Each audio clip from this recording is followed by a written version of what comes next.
ఎందుకు డిపార్ట్మెంట్ ఇంకా అట్లా అవును తీసుకెళ్ళి ఏ విభాగంలో పెట్టండి, ఏ ట్రాన్స్పోర్ట్ విభాగంలో పెట్టండి, ఇంకో దాంట్లో పెట్టండి. పోలీస్ అయినటువంటి వాడు పోలీస్గా లేక పని చేయలేకపోతే ఇంకెందుకు కాదు. వీళ్ళందరూ పోలీసులు సమర్థులే. సమస్య ఎక్కడ వస్తుంది అంటే వాళ్ళకి వాళ్ళ పోస్టులు ముఖ్యం, వాళ్ళ పదవి ముఖ్యం. దానికోసం ఎవడెట్టా సచ్చినా పర్లేదు, ఈ సొసైటీ ఎట్టా సచ్చినా పర్లేదు అనుకునే గడికి ఎందుకు ఇంకా అదే కదా.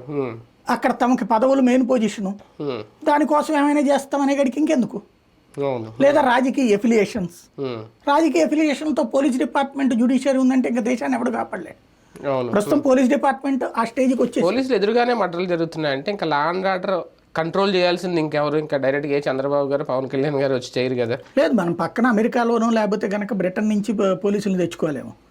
ఎందుకంటే ఇది మళ్ళీ నేను చెప్పాను కదా, మన అంచనాలు దాటి రాష్ట్రం పోవట్లేదు అనడానికి సాక్ష్యం ఇది. నేను ఎలక్షన్ ముందు మనం ఏడాది ముందు నుంచి చెప్తున్నా ఈ వాతావరణం చాలా డేంజరస్గా ఉంటుంది.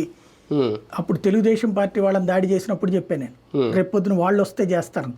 ఇప్పుడు చెప్తున్నా మళ్ళీ, రేపు పొద్దున తెలుగుదేశం వాళ్ళ బతుకులు ఇంత అవుతాయి.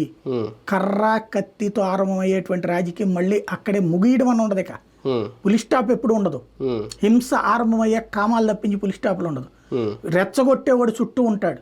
అన్నా నా కొడుకు నువ్వు చంపుతున్నప్పుడు చూడన్నా ఆడి వణుకుంది చూసావా అదన్నా, మందు కొట్టేసి యమా సంతోషంగా చెప్పుకునేది. రెండో రోజు వీడు సచ్చిన రోజున మళ్ళీ పక్కన